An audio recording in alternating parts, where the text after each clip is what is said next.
Hello दोस्तों, नमस्कार। स्वागत है आप सभी का अपने YouTube चैनल साहित्य ज्ञान धारा में। आशा करती हूँ आप सभी लोग स्वस्थ होंगे और अपनी पढ़ाई में लगे होंगे। तो कवियों की श्रृंखला में बिना किसी देरी के आज हम लोग पढ़ेंगे शिव प्रसाद सिंह के बारे में। इनका समय 1928 से लेकर 2008 ईस्वी के मध्य माना जाता है। शिव प्रसाद सिंह का जन्म 19 अगस्त 1928 को जलालपुर, बनारस में एक जमींदार परिवार में हुआ था। शिव प्रसाद सिंह के लालन पालन में माता पिता के साथ दादी माँ का विशेष योगदान रहा है। इस बात की चर्चा वे प्रायः करते थे। दादी माँ की अक्षुण्ण स्मृति उन्हें अंत तक रही और यही उसी का प्रभाव था कि उनकी पहली कहानी भी दादी माँ थी, जिससे हिंदी कहानी को एक नया आयाम मिला। तो जो शिव प्रसाद सिंह थे, इनकी पहली कहानी क्या थी? वो थी दादी माँ।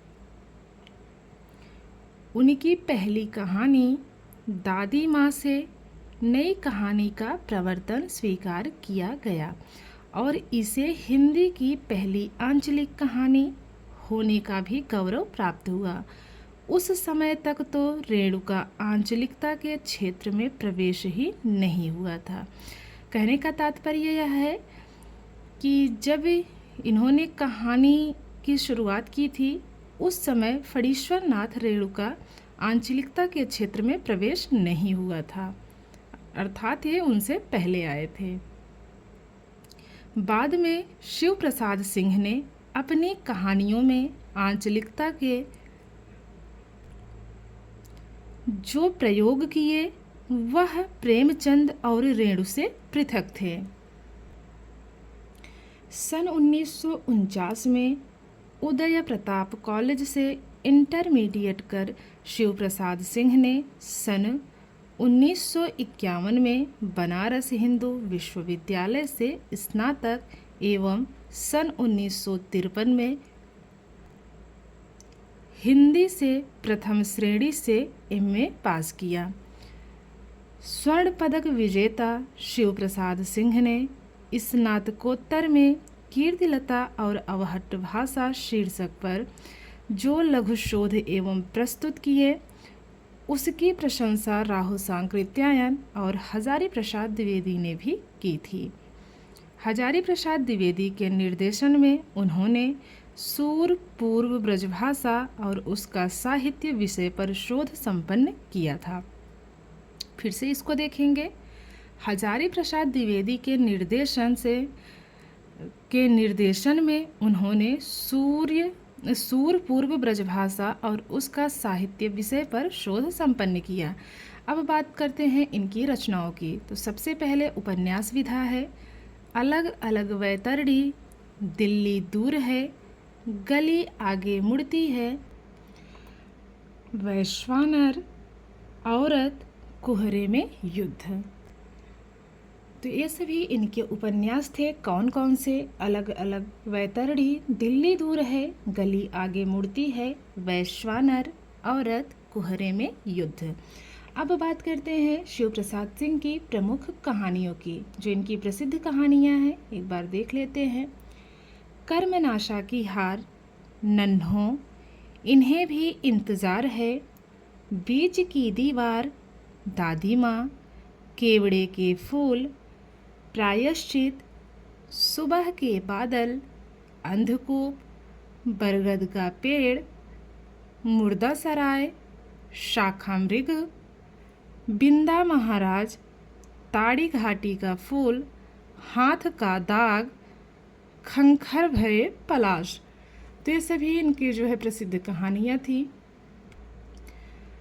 अब देखेंगे कहानी संग्रह को। इनके कहानी संग्रह थे आर पार की माला 1955 ईस्वी, कर्मनाशा की हार 1958 ईस्वी, इन्हें भी इंतज़ार है 1961 ईस्वी, मुर्दा सराय 1966 ईस्वी, अंधेरा हंसता है 1975 ईस्वी, भेड़िया 1977 ईस्वी।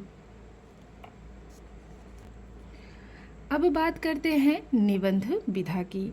इनके निबंध हैं शिखरों पर सेतु 1962 ईस्वी, कस्तूरी मृग 1972,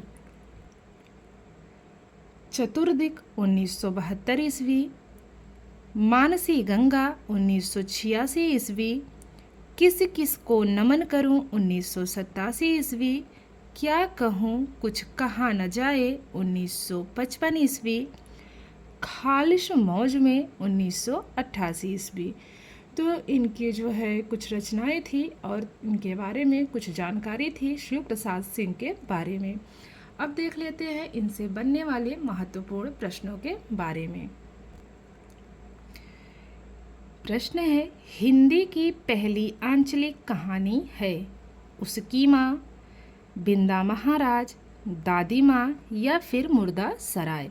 तो तीसरा विकल्प दादी माँ सही है। शिव प्रसाद सिंह ने किस विश्वविद्यालय से स्नातक की उपाधि प्राप्त की? बनारस से, लखनऊ से, दिल्ली से या फिर प्रयागराज से? तो बनारस से। अगला प्रश्न है, शिव प्रसाद सिंह का जन्म कब हुआ? विकल्प है 1927 ईस्वी, 1928 ईस्वी, 1931 ईस्वी या फिर 1932 ईस्वी। तो दोस्तों इसमें जो दूसरा वाला विकल्प हमारा है 1928 ईस्वी, यही इसमें सही है। शिव प्रसाद सिंह का जन्म कहाँ हुआ? जलालपुर बनारस उत्तर प्रदेश, जियनपुर बनारस उत्तर प्रदेश, फैज़ाबाद उत्तर प्रदेश या फिर नगरा गांव बलिया उत्तर प्रदेश। तो शिव प्रसाद सिंह का जन्म 1928 ईस्वी में जलालपुर बनारस उत्तर प्रदेश में हुआ। बात करते हैं अगले प्रश्न की। किसके निर्देशन में शिव प्रसाद सिंह ने सूर पूर्व ब्रजभाषा और उसका साहित्य शीर्षक पर शोध किया? राहुल सांकृत्यायन, हजारी प्रसाद द्विवेदी, नंद दुलारे वाजपेयी या फिर नामवर सिंह। तो हमारा दूसरा विकल्प इसमें सही है, हजारी प्रसाद द्विवेदी। अगला प्रश्न है, शिव प्रसाद सिंह के किस उपन्यास में ऋग्वेद को उल्लिखित प्रदर्शन को केंद्र में रखकर पुरातन काशी का वर्णन किया गया है? विकल्प है नीला चांद, अलग अलग वैतरणी, वैश्वानर या फिर कुहरे में युद्ध। तो तीसरा विकल्प वैश्वानर सही है। अगला प्रश्न है, शिव प्रसाद सिंह के किस उपन्यास में आधुनिक काशी केंद्र में है? नीला चांद, वैश्वानर, गली आगे मुड़ती है, दिल्ली दूर है। तो तीसरा विकल्प इसमें सही है, गली आगे मुड़ती है। अगला प्रश्न, शिव प्रसाद सिंह के उपन्यासों का प्रकाशन वर्ष के अनुसार सही अनुक्रम किस विकल्प में है? अलग अलग वैतरणी, गली आगे मुड़ती है, नीला चांद वैश्वानर। दूसरा विकल्प है नीला चांद, वैश्वानर, अलग अलग वैतरणी, गली आगे मुड़ती है। हमारा तीसरा विकल्प है अलग अलग वैतरणी, नीला चांद, गली आगे मुड़ती है, वैश्वानर। चौथा विकल्प है गली आगे मुड़ती है, वैश्वानर, नीला चांद या फिर अलग अलग वैतरणी। तो प्रकाशन वर्ष के अनुसार इसको क्रम से व्यवस्थित करना है। तो हमारा पहला ही विकल्प इसमें क्या है, बिल्कुल सही है। कैसे सही है, चलिए प्रकाशन वर्ष देख लेते हैं। सबसे पहले है अलग अलग वैतरणी, उसके बाद आएगा गली आगे मुड़ती है। गली आगे मुड़ती है के बाद क्या आएगा, नीला चांद आएगा। नीला चांद के बाद क्या आएगा, नीला चांद के बाद है वैश्वानर। तो पहला वाला क्रम ही हमारा इसमें एकदम सही है।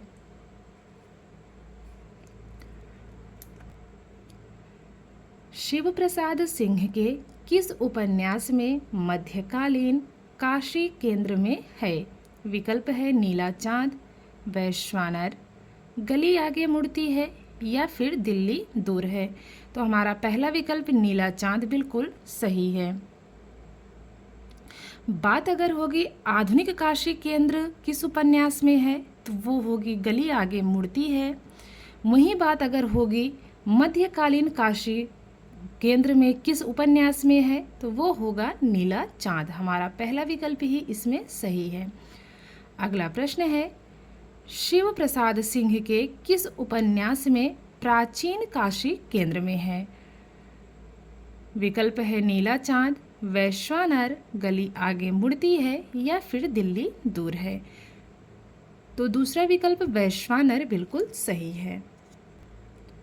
शिव प्रसाद सिंह का प्रथम उपन्यास है नीला चांद, अलग अलग वैतरणी, वैश्वानर या फिर कुहरे में युद्ध। तो दूसरा विकल्प अलग अलग वैतरणी बिल्कुल सही है। अलग अलग वैतरणी उपन्यास का प्रकाशन वर्ष है 1968 ईस्वी, 1963 ईस्वी, 1967 ईस्वी या फिर 1965 ईस्वी। तो पहला विकल्प 1968 बिल्कुल सही है। अगला प्रश्न देखते हैं, कोहरे में युद्ध उपन्यास का प्रकाशन वर्ष है 1978, 1973, 1972 या फिर 1975। तो जो कोहरे में युद्ध उपन्यास है इसका प्रकाशन वर्ष है 1972 ईस्वी। हमारा तीसरा विकल्प इसमें सही है।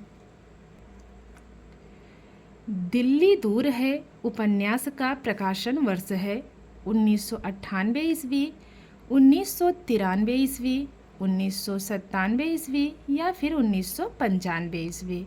दिल्ली दूर है उपन्यास का प्रकाशन वर्ष है 1993 ईस्वी। हमारा दूसरा विकल्प इसमें एकदम सही है। उस विकल्प को चुनिए जिसमें उल्लिखित सभी कहानियाँ शिव प्रसाद सिंह की हैं। विकल्प है कर्मनाशा की हार, गुलरा के बाबा, देवा की माँ। दूसरा विकल्प है नन्हों, इन्हीं हथियारों, इन्हें भी इंतजार है, बीज की दीवार, दादी माँ। तो हमको यही दूसरा विकल्प इसमें सही लग रहा है। और सही लग क्या रहा है, हमारा दूसरा विकल्प ही इसमें सही है। बात करते हैं अगले प्रश्न की। इनमें से कौन सी कहानी शिव प्रसाद सिंह की नहीं है? ताड़ी घाटी का फूल, खंखर भय पलाश, सितंबर की एक शाम या फिर हाथ का दाग। तो तीसरा विकल्प सितंबर की एक शाम शिव प्रसाद सिंह का नहीं है। तो यही तीसरा विकल्प हमारा इसमें सही है। बढ़ते हैं अगले प्रश्न की ओर। इनमें से कौन सा कहानी संग्रह शिव प्रसाद सिंह का नहीं है? अंधेरा हंसता है, कौवे और काला पानी, आर पार की माला या फिर भेड़िया। तो दूसरा विकल्प कौवे और काला पानी शिव प्रसाद सिंह का कहानी संग्रह नहीं है। तो हमको नहीं बताना था, तो हमारा दूसरा विकल्प ही इसमें सही है। शिव प्रसाद सिंह का रिपोर्ट ताज है। विकल्प है ब्रह्मपुत्र का मोर्चा, अंतरिक्ष के मेहमान, ऋण जल धन जल या फिर खंडित यात्राएं। तो शिव प्रसाद सिंह का रिपोर्ट ताज है अंतरिक्ष के मेहमान। अगला प्रश्न है, इनमें से कौन सा निबंध शिव प्रसाद सिंह का नहीं है? किस किस को नमन करूं, क्या कहूं कुछ कहा न जाए, शिखरों पर सेतु या फिर लिखने का कारण। तो चौथा विकल्प लिखने का कारण, यह शिव प्रसाद सिंह का निबंध नहीं है। तो चौथा विकल्प ही हमारा इसमें सही होगा। अगला प्रश्न है, शिखरों पर सेतु निबंध का शिखरों पर सेतु निबंध संग्रह का प्रकाशन कब हुआ? 1962, 1963, 1964 या फिर 1965। तो पहला विकल्प 1962 ईस्वी बिल्कुल सही है। बात करते हैं अगले प्रश्न की। कस्तूरी मृग निबंध का प्रकाशन कब हुआ? विकल्प है 1978, 1973, 1972, 1975। तो कस्तूरी मृग 1972 ईस्वी की है। किस किस को नमन करूं निबंध का प्रकाशन वर्ष है 1984 ईस्वी, 1985, 1986 या फिर 1987। तो किस किस को नमन करूं? यह निबंध कब प्रकाशित हुआ? 1987 ईस्वी में। चौथा विकल्प सही है। कीर्तिलता व अवहट्ट भाषा में शोधार्थी शिव प्रसाद सिंह का निधन कब हुआ? 2006, 2007, 2008 या फिर 2009। तो शिव प्रसाद सिंह का निधन हुआ था 2008 ईस्वी में। इसमें तीसरा विकल्प हमारा एकदम सही है। आशा करती हूँ आज की वीडियो आप लोगों को अच्छी लगेगी। अगर वीडियो अच्छी लगे तो लाइक कीजिएगा और कमेंट के माध्यम से ज़रूर बताइएगा। जितने भी नए साथी जुड़ रहे हैं चैनल से, सभी का बहुत बहुत धन्यवाद, और जो पहले से जुड़े हुए हैं उनका भी बहुत बहुत आभार। तो मिलते हैं कवियों की श्रृंखला में एक और कवि के साथ। तब तक के लिए सभी को जय श्री राधे कृष्णा, जय श्री सीताराम, नमस्कार।